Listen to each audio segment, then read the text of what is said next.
ये video teacher जब पढ़ा रहे हैं उनसे संबंधित है।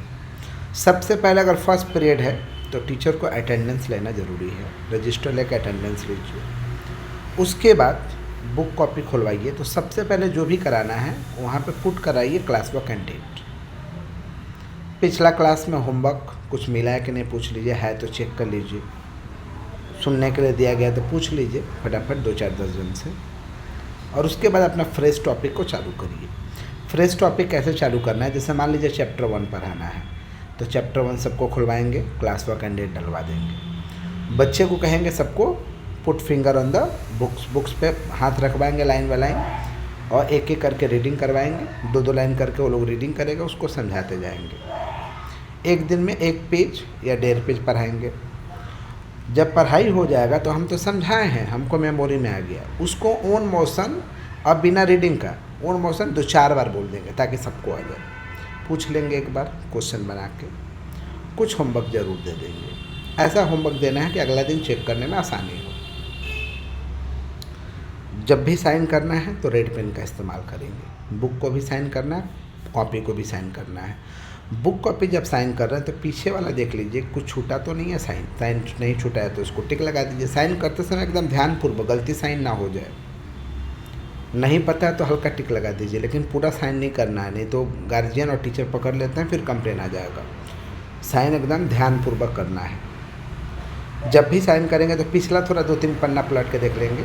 अगर साइन नहीं है तो साइन कर देंगे। होमवर्क अगर नहीं किया तो होमवर्क डाल देंगे बुक में, खाली HW डाल देंगे, वो अपना करेगा। और कॉपी कर रहे हैं तो पीछे का साइन नहीं तो कर देंगे। कुछ नहीं लिखा है तो बता देंगे चैप्टर तुमको लिखना है, तुम्हारा छूटा हुआ है। जैसे ही चैप्टर कंप्लीट हो जाएगा क्वेश्चन आंसर पोर्शन कराएंगे। पीछे का जो क्वेश्चन दिया उसको कंप्लीट कराएंगे, समझा देंगे। जब क्वेश्चन आंसर पोर्शन करा रहेंगे तो उस चैप्टर को समरी वे में 2 बार 4 बार बोलते रहेंगे कि इस चैप्टर का ये स्टोरी था, ताकि आपको भी याद हो जाए, बच्चा को भी लर्न हो जाए। जब क्वेश्चन आंसर करा रहे हैं तो इसके बारे में बोलते रहेंगे। चैप्टर अब ख़त्म हो गया, सबका बुक कॉपी साइन करके प्रॉपर कर दिए। अब चैप्टर 2 में जाएंगे तो फिर इसी तरीक़े से स्टार्ट करेंगे। ये रहा पढ़ाने का। जो भी पढ़ाई क्लास वर्क और होमवर्क हुआ है उसको ग्रुप में भेज देंगे। क्लास वर्क को भी फ़ोटो भेज देंगे, होमवर्क का भी फ़ोटो भेज देंगे। डायरी ज़रूर मेंटेन कराएंगे। लास्ट पीरियड है तो डायरी मंगवा के साइन कर देंगे। जो होमवर्क दिए हैं अगला दिन ज़रूर साइन करेंगे। टीचर है तो कोई बच्चा बहुत लंबा समय से एब्सेंट किया और आया है तो एप्लीकेशन मांगेंगे, जो एप्लीकेशन देगा उसी में रखेंगे। अगर उस क्लास के क्लास टीचर है तो अटेंडेंस कर रहे देख रहे बहुत दिन से एब्सेंट है तो लेटर मांग लेंगे। या कोई बच्चा आ ही नहीं रहा है तो एक बार ऑफिस से फ़ोन करवा लेंगे कि उसका क्या कहानी है, बच्चा अभी नहीं आ रहा है। होमवर्क अगला दिन देंगे तो ज़रूर से चेक करेंगे, होमवर्क को छोड़ना नहीं है। यही पढ़ाने का प्रक्रिया है। जब सिलेबस कंप्लीट हो जाए तो रिवीजन पे आ जाएंगे। लाइन वाइज फिर से पढ़ा के फिर समझा देंगे, 2-4 बार चैप्टर के बारे में बोल देंगे। क्वेश्चन आंसर एक बार समझा देंगे, उसका फ़ोटो भेज देंगे ग्रुप में। जिसका नहीं हुआ बोल देंगे करो। जिसका कुछ fill in the blanks true false tick mark नहीं हुआ तो क्लास में ही करवा देंगे कि अगल बगल से जल्दी करो, 5 मिनट का समय दे रहे हैं। जैसे पढ़ाना है पढ़ाइए। नॉर्मल कम्युनिकेशन इंग्लिश में करना है। जैसे मान लीजिए बुक निकलवाना है तो बोलेंगे take out your books, page number इतना पे आओ तो come to the page number इतना, look at the board. Normal communication English में करना है। बच्चा भी नॉर्मल बोले हिंदी में तो उसको बोलिए टॉक इन इंग्लिश, ताकि अपना भी कम्युनिकेशन पावर स्ट्रांग हो और बच्चे भी धीरे धीरे सीख जाए। और एक इंग्लिश पावरफुल लैंग्वेज है, आना चाहिए।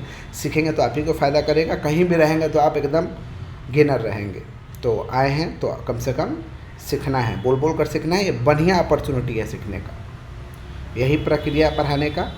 रिवीजन कराइए तो 2 बार 4 बार बोल दीजिए। बच्चों को याद करने के लिए दीजिए। सिलेबस कंप्लीट हो गया तो अगला दिन ज़रूर पूछिए। हल्का फुल्का टेस्ट ले लीजिए।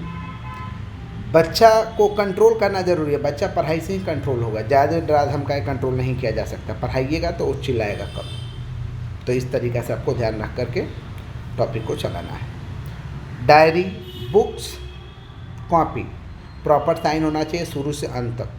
प्रॉपर उसका मेंटेन होना चाहिए। जिसका मेंटेन नहीं है उसका मेंटेन करवा देना है। कोई लिखा नहीं है कोई चैप्टर तो उसे दबाव डाल के लिखवा देना है, क्योंकि वो नहीं लिखेगा तो पढ़ेगा क्या। सिलेबस बनाना पड़ता है टीचर को। तो जैसे मान लीजिए, देख लीजिएगा कंटेंट में 12 चैप्टर है तो 3 एग्जाम होने वाला है, तो डिवाइड में मार दीजिए। 12 चैप्टर है, डिवाइड बाई 3 करिए तो 4 चैप्टर आएगा। फर्स्ट टर्म में 4 चैप्टर दे दीजिए, सेकंड टर्म में 4 चैप्टर दे दीजिए, थर्ड टर्म में 4 चैप्टर दे दीजिए, या इधर में फर्स्ट टर्म सेकंड टर्म में एक चैप्टर ज़्यादा दे दीजिए ताकि फाइनल में कम बचेगा। अपने सुविधा अनुसार डिवाइड करके first term, second term, third term का सिलेबस इस तरीक़े से आपको बना लेना है। यूनिट टेस्ट में क्या आएगा, फर्स्ट टर्म का पहला वाला चैप्टर, सेकंड टर्म का पहला वाला चैप्टर, एक चैप्टर यूनिट टेस्ट में सिलेबस देना है। यूनिट टेस्ट का जब पेपर बनाना है तो काफ़ी इजी, 15 मार्क का ऐसा पेपर बनाना है कि वो लोग आराम से 15 स्कोर भी कर ले और हम आराम से चेक कर ले, चेक करने में भी टाइम ना लगे। इस तरीक़ा से आपको चलाना है। सिलेबस कंप्लीट हो गया तो अच्छे से रिवीजन कराना है, 2 बार 4 बार 10 बार बोल देना है, ताकि बच्चा जाए घर में बोले कि मैम बहुत अच्छा पढ़ाती है, ये सर बहुत अच्छा पढ़ाते हैं। और कहने का मतलब काम जब करे तो हमारा कोई नाम ले तो काफ़ी अच्छा लगता है, और नाम होना भी चाहिए, तो काम करके फ़ायदा क्या है। तो इस तरीक़ा से आपको करना है।